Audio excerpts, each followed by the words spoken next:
파리 생제르맹의 루이스 엘리케 감독이 벤치에서 벌떡 일어나 기립박수를 치는 광경을 본 유럽 축구 팬들이 지금 한국 선수 한 명 때문에 완전히 멘붕에 빠져 있다는 거 알고 계셨나요? 진짜 미친 건요. 이게 단순히 골을 넣어서 받은 박수가 아니라는 거예요. 유럽 최고의 전술가 중 한 명으로 꼽히는 엘리케 감독이, 그것도 바르셀로나 트래블을 달성했던 그 엘리케 감독이 공격수한테 수비 플레이를 보고 감동해서 일어나 박수를 쳤다는 게 말이 되나요? 근데 이게 실제로 벌어진 일이거든요. 그 주인공이 바로 우리 이강인 선수고요. 지금부터 제가 이 경기의 전말을 처음부터 끝까지 다 파헤쳐 드릴 건데요. 이거 진짜 듣다 보면 소름이 쫙 돋을 거예요. 왜냐면 이건 단순히 한국 선수가 잘했다는 차원을 넘어서 유럽 축구 역사상 손에 꼽을 만한 전술적 천재성과 멘탈의 결정체를 보여준 경기였거든요. 일단 상황을 먼저 설명드릴게요. 파리 생제르맹이 원정 경기를 치르고 있었어요. 스코어는 1대1 동점 상황이었죠. 후반 51분경이었는데 이때 파리의 오른쪽 수비를 책임지고 있던 하키미 선수가 상대 선수와 볼 경합을 벌이다가 강하게 충돌하는 사건이 발생합니다. 문제는 이 충돌이 상당히 격렬했다는 거예요. 상대 선수가 그라운드에 쓰러져서 고통스러워하는 모습을 본 심판이 바로 VAR 판독을 요청했고요. 여기서 잠깐 VAR이 뭔지 모르시는 분들을 위해 설명드리면요. 비디오 판독 시스템인데 유럽 축구에서는 굉장히 엄격하게 운영되거든요. 특히 퇴장과 관련된 판정은 정말 세밀하게 들여다봐요. 근데 이번 케이스에서 심판이 내린 결정은 뭐였냐? 바로 하키미한테 레드카드를 꺼내든 거예요.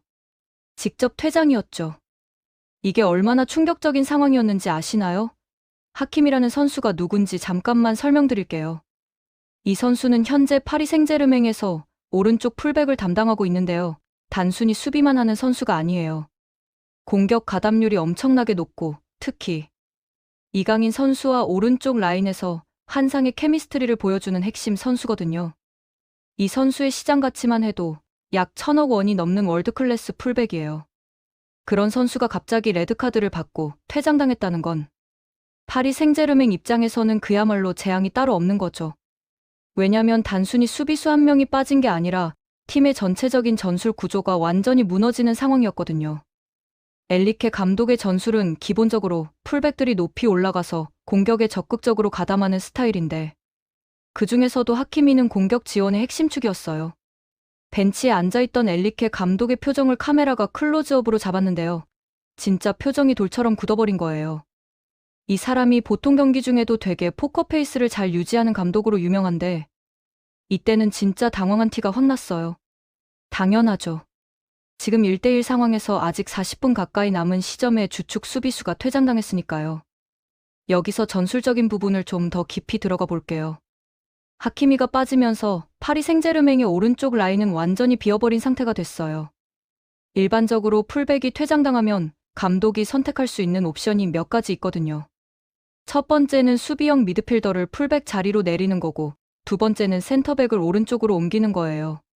근데 둘 다 문제가 있어요. 어떤 선택을 하든 팀의 밸런스가 무너지고 다른 곳에 구멍이 생기거든요. 엘리케 감독이 선택한 건 일단 선수 교체 없이 포메이션을 살짝 조정하는 거였어요. 근데 이게 정말 위험한 도박이었죠. 왜냐면 상대 팀이 당연히 하키미가 없는 오른쪽 라인을 집중적으로 공략할 게 뻔했거든요. 그리고 실제로 상대 팀은 바로 그렇게 움직이기 시작했어요. 이때 정말 놀라운 일이 벌어지기 시작하는데요. 이강인 선수가 자기 포지션을 완전히 바꿔버린 거예요. 원래 이강인은 오른쪽 윙어로 뛰면서 공격에 집중하는 역할이었거든요. 근데 하키미가 빠지자마자 본인이 스스로 판단해서 훨씬 더 깊은 위치까지 내려와서 수비를 도우기 시작한 거예요. 이게 감독의 지시였는지 선수 본인의 판단이었는지는 정확히 알 수 없지만 중요한 건 이강인이 팀의 위기 상황을 정확하게 인지하고 본인의 역할을 바로 조정했다는 거죠. 그리고 후반 65분경에 진짜 미친 장면이 연출되는데요. 상대팀 선수들이 이강인 선수를 완전히 에워싸버린 거예요. 그냥 에워싼 정도가 아니라 카메라로 보면 진짜 빙 둘러싸여 있어요. 몇 명이었냐면요. 무려 5명이에요. 5명의 선수가 이강인 한 명을 포위한 거죠. 이게 왜 벌어졌냐면요. 상대팀 감독도 바보가 아니니까 당연히 전술을 바꾼 거예요. 하키미가 없으니까 파리의 오른쪽 라인이 약해졌고 거기서 공을 잡고 있는 이강인만 잡으면 바로 역습 찬스가 나온다는 계산이었던 거죠. 그래서 선수들한테 이강인을 집중 압박하라고 지시를 내린 거예요. 근데 여기서, 진짜 여기서요, 이강인 선수의 미친 축구 지능이 빛을 발하기 시작해요. 일반적인 선수였으면요, 5명한테 둘러싸인 상황에서 그냥 패스 미스를 하거나 공을 빼앗기거나 둘 중 하나예요. 근데 이강인은 뭘 했냐? 주변 상황을 다 파악한 다음에 본인한테 붙은 5명의 선수를 순식간에 제쳐버린 거예요. 어떻게 제쳤냐고요? 이게 정말 교과서적인 플레이였는데요. 일단 볼 터치가 미친 듯이 섬세했어요. 공이 발에 완전히 붙어 있는 것처럼 보일 정도로 볼 컨트롤이 완벽했죠. 그 상태에서 바디 페인팅을 몇 번 섞으면서 상대 선수들을 흔들어 놨고 그 순간 벌어진 아주 작은 틈을 통해서 중앙으로 드리블 돌파를 시도한 거예요. 이 돌파가 성공하면서 상대 팀의 전술이 완전히 무너져 버렸어요.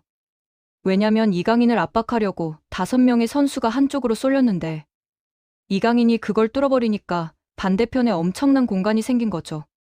그리고 이강인은 바로 그 공간으로 패스를 연결했어요. 이 패스가 동료에게 정확하게 전달되면서 파리 생제르맹은 순식간에 수적 우위를 만들어냈고요. 여기서 끝이 아니에요. 이 공격이 전개되는 과정에서 크로스가 올라왔고 그 크로스를 누누 멘데스 선수가 받아서 골로 연결시켰어요. 파리 생제르맹이 한 명이 부족한 상황에서 2대1로 앞서가게 된 거죠. 이 골의 시발점이 바로 이강인의 그 미친 드리블 돌파였던 거예요. 근데 진짜 소름 돋는 부분은 따로 있어요. 이강인 선수가 이 경기에 나선 게 한 달 동안 부상으로 쉬다가 복귀한 경기였다는 거예요. 한 달이면 선수 입장에서 몸 상태가 완전히 달라지거든요. 경기 감각도 떨어지고 피지컬 컨디션도 최상은 아니에요. 근데 그런 상태에서 저런 퍼포먼스를 보여준 거죠. 유럽 축구 팬들 사이에서 저게 부상 복귀 선수 맞냐는 반응이 쏟아진 게 당연했어요. 경기는 계속 진행됐고요. 상대 팀은 당연히 동점골을 넣기 위해서 미친 듯이 공격을 퍼부었어요. 한 명이 많으니까 당연한 전략이죠. 근데 이 과정에서 이강인 선수의 또 다른 면모가 드러나기 시작해요. 공격수인 이강인이 수비에 얼마나 헌신적으로 가담하는지가 보이기 시작한 거예요. 일반적으로 공격수들은 수비에 그렇게 열심히 참여하지 않아요. 왜냐면 체력을 아껴뒀다가 역습 상황에서 폭발력을 발휘해야 하거든요. 근데 이강인은 경기 내내 뒤로 내려와서 수비를 도왔어요. 상대가 공격할 때마다 따라붙어서 압박을 넣고 공간을 메우고 볼을 끊어내려고 노력했죠. 특히 후반 80분이 넘어가면서 상대 팀의 공세가 더욱 거세졌는데요. 이강인의 수비 가담은 더욱 적극적이 됐어요. 상대 선수들이 공을 잡고 전진하려고 하면 바로 따라붙어서 압박을 넣는 거예요. 그것도 단순히 형식적으로 따라가는 게 아니라 진짜 공을 끊어내려고 악착같이 달라붙는 거죠. 이 과정에서 상대 선수들이 이강인한테 반칙을 하기 시작해요. 왜냐면 공을 빼앗기지 않으려면 반칙밖에 방법이 없었거든요. 이강인의 볼 컨트롤이 워낙 뛰어나니까 정당한 방법으로는 공을 뺏을 수가 없었던 거예요. 그래서 옷을 잡아당기거나 밀치는 식으로 반칙을 하면서 공격을 끊어낼 수밖에 없었죠. 카메라가 벤치에 엘리케 감독을 계속 비췄는데요. 감독이 이강인한테 계속 사인을 보내는 게 보였어요. 어떤 사인이었냐면요. 공을 잡으면 최대한 오래 가지고 있으라는 거였어요. 시간을 끌라는 지시였던 거죠. 그리고 이강인은 그 지시를 완벽하게 수행했어요. 공을 잡으면 쉽게 내주지 않고 상대 선수들을 끌고 다니면서 시간을 소비했죠. 이게 얼마나 중요한 역할이었는지 아시나요? 축구에서 한 명이 적은 상황에서 리드를 지키려면 볼 소유율을 최대한 높게 유지해야 해요. 상대가 공을 못 잡으면 공격을 못 하니까요. 그리고 그 볼 소유율을 높이는 가장 효과적인 방법이 바로 드리블로 시간을 끄는 거거든요. 이강인이 정확히 그걸 해낸 거예요. 근데요. 진짜 하이라이트는 경기 종료 직전에 나왔어요. 후반 추가 시간이었는데요. 상대 팀이 마지막 공격을 시도하는 상황이었어요. 공을 오른쪽 라인으로 전개하려고 했는데 바로 하키미가 없는 그 자리였죠. 상대 입장에서는 여기가 파리의 약점이라는 걸 아니까 당연히 마지막 공격도 그쪽으로 시도한 거예요. 상대 선수가 공을 잡고 크로스를 올리려는 순간이었는데요. 이강인이 어디선가 나타나서 그 공격을 막아버린 거예요. 어떻게 막았냐면요. 미친 듯이 스프린트를 해서 상대 선수한테 달라붙은 다음에 크로스를 올리지 못하게 몸으로 막아선 거예요. 상대 선수가 억지로 크로스를 시도했지만 이강인의 압박 때문에 공이 제대로 올라가지 못하고 터치라인 밖으로 나가버렸죠. 바로 이 순간이에요. 엘리케 감독이 벤치에서 벌떡 일어나서 박수를 치기 시작한 게 그냥 박수가 아니라 기립박수였어요. 카메라가 감독의 모습을 클로즈업으로 잡았는데 얼굴에 완전히 감동한 표정이 역력했어요. 코칭 스태프들도 다 같이 일어나서 박수를 쳤고요. 이게 얼마나 이례적인 일인지 아시나요? 유럽 축구에서 감독이 골도 아닌 수비 플레이를 보고 기립박수를 치는 경우는 정말 드물어요. 특히 엘리케 같은 감독은 평소에 감정 표현을 잘 안 하는 스타일이거든요. 그런 감독이 자리에서 일어나서 박수를 쳤다는 건 진짜 감동받았다는 거예요. 감독이 왜 그렇게 감동했을까요? 단순히 수비를 잘해서가 아니에요. 공격수인 이강인이, 그것도 부상에서 막 복귀한 선수가 팀이 어려운 상황에 처했을 때 본인의 역할을 넘어서서 헌신적으로 뛰어준 거에 대한 감동이었던 거죠. 축구에서 가장 중요한 게 뭔지 아세요? 기술이나 전술도 중요하지만 결국 가장 중요한 건 선수의 태도와 멘탈이에요. 팀을 위해 희생할 수 있는 마음, 어려운 상황에서도 포기하지 않는 정신. 이런 게 진짜 월드클래스 선수와 그냥 실력 좋은 선수를 구분하는 기준이거든요. 이강인이 보여준 건 바로 그런 월드클래스의 태도였어요. 본인은 공격수니까 공격만 하면 되는데 팀이 어려우니까 수비까지 헌신적으로 해준 거죠. 그것도 부상 복귀 경기에서요. 보통 부상 복귀 경기에서는 선수들이 조심스럽게 뛰거든요. 몸이 완전히 회복되지 않았을 수도 있고 재부상의 위험도 있으니까요. 근데 이강인은 그런 거 전혀 고려하지 않고 팀을 위해 모든 걸 쏟아부은 거예요. 경기가 끝난 후에 유럽 축구 전문가들이 이강인의 플레이를 분석하면서 입을 모아 칭찬했어요. 특히 주목받은 부분이 뭐였냐면요. 이강인의 전술 이해도였어요. 하키미가 퇴장당하면서 팀의 전술 구조가 무너진 상황에서 이강인이 스스로 판단해서 본인의 포지션과 역할을 조정했다는 거죠. 이게 얼마나 어려운 일인지 설명드릴게요.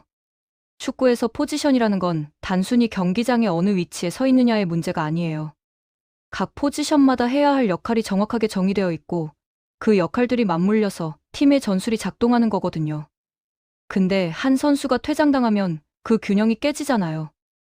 이때 다른 선수들이 그 빈자리를 어떻게 메우느냐가 승패를 가르는 핵심이 되는 거예요. 이강인은 감독의 세세한 지시 없이도 본인이 스스로 상황을 판단해서 움직인 거예요. 언제 앞으로 나가야 하고 언제 뒤로 내려와야 하는지를 경기 상황을 읽으면서 실시간으로 조정한 거죠. 이런 능력을 축구 용어로 게임 리딩 능력 또는 전술적 지능이라고 하는데요. 이게 바로 인류 선수와 초인류 선수를 나누는 기준이에요. 메시나 호날두 같은 역대급 선수들이 위대한 이유도 단순히 골을 많이 넣어서가 아니에요. 경기의 흐름을 읽고 팀에 필요한 플레이가 뭔지 스스로 판단해서 실행할 수 있는 능력이 있기 때문이죠. 이강인이 이번 경기에서 보여준 게 바로 그런 능력이었어요. 특히 놀라운 건 이강인의 나이예요. 아직 23밖에 안 됐거든요. 유럽 축구에서 23이면 아직 젊은 선수 축에 들어가요. 보통 이 나이대 선수들은 기술은 뛰어나도 전술적인 이해도나 경기 운영 능력은 부족한 경우가 많아요. 경험이 부족하니까요. 근데 이강인은 그런 부분에서도 이미 베테랑 수준의 플레이를 보여주고 있는 거예요. 유럽 언론들도 이 점을 집중적으로 조명했어요. 특히 프랑스 현지 언론들이 이강인을 극찬하는 기사를 쏟아내는데요. 어떤 기사에서는 이강인을 파리 생제르맹의 미래라고 표현하기도 했어요. 단순히 실력 있는 선수가 아니라 팀의 핵심이 될 수 있는 선수라는 평가였던 거죠. 실제로 엘리케 감독도 이전 인터뷰에서 이강인에 대해 극찬한 적이 있어요. 뭐라고 했냐면요. 이강인은 절대 팔 수 없는 선수라고 했어요. 파리 생제르맹에 엄청난 제안이 들어와도 절대 보내지 않겠다는 거였죠. 이번 경기를 보면 감독이 왜 그런 말을 했는지 확실히 이해가 되는 거예요. 여기서 한국 축구의 위상에 대해서도 잠깐 이야기를 해볼게요. 사실 한국 선수들이 유럽 무대에서 활약하는 건 이제 새로운 일이 아니에요. 손흥민 선수를 비롯해서 이미 많은 한국 선수들이 유럽 리그에서 인정받고 있잖아요. 근데 이강인의 케이스가 특별한 이유는 파리 생제르맹이라는 팀의 특성 때문이에요. 파리 생제르맹은 세계에서 가장 돈이 많은 구단 중 하나예요. 그리고 그 돈으로 세계 최고의 선수들을 영입하죠. 메시, 네이마르, 은바페 같은 선수들이 다 파리 생제르맹에서 뛴 선수들이에요. 즉, 이 팀에서 주전으로 뛴다는 건 세계 최고 수준의 경쟁에서 살아남았다는 의미거든요. 이강인이 그런 팀에서 인정받고 있다는 건 한국 축구의 수준이 그만큼 올라왔다는 증거예요. 더 이상 한국 선수들이 유럽에서 뛴다고 해서 신기해하는 시대가 아니라는 거죠. 이제는 세계 최고의 팀에서도 핵심 선수로 인정받는 시대가 온 거예요. 이번 경기를 보면서 많은 축구 팬들이 느꼈을 거예요. 이강인이라는 선수가 단순히 재능 있는 유망주를 넘어서 진짜 세계적인 선수로 성장하고 있다는 거려. 골을 넣는 것도 중요하지만 팀이 어려울 때 나서서 팀을 구하는 것, 그게 진짜 위대한 선수의 조건이거든요. 엘리케 감독의 기립박수는 단순히 한 번의 좋은 플레이에 대한 칭찬이 아니었어요. 이강인이라는 선수가 가진 잠재력과 태도, 그리고 팀에 대한 헌신을 인정하는 제스처였던 거죠.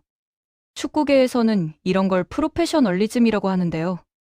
이강인이 바로 그 프로페셔널리즘의 정수를 보여준 거예요.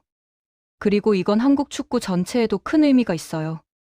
왜냐면 이강인 같은 선수들이 유럽에서 활약하면서 보여주는 모습이 다음 세대, 한국 선수들한테는 하나의 롤모델이 되거든요. 저렇게 뛰면 되는구나, 저런 태도를 가져야 하는구나 하는 걸 배우게 되는 거죠. 실제로 한국의 젊은 유망주들이 이강인 선수를 정말 많이 롤모델로 삼고 있어요. 단순히 기술적인 부분뿐만 아니라 프로로서의 태도나 멘탈 관리 같은 부분에서요. 이강인이 유럽에서 성공하면 할수록 한국 축구 전체의 수준도 함께 올라가는 거예요. 이번 경기를 보면서 또 하나 인상 깊었던 건 이강인의 체력이었어요. 부상에서 복귀한 경기였는데도 불구하고 90분 내내 강도 높은 플레이를 이어갔거든요.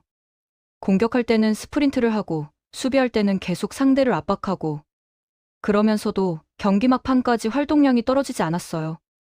이건 단순히 타고난 체력이 좋아서가 아니에요. 철저한 자기 관리의 결과죠. 유럽 무대에서 성공하려면 기술만 가지고는 부족해요.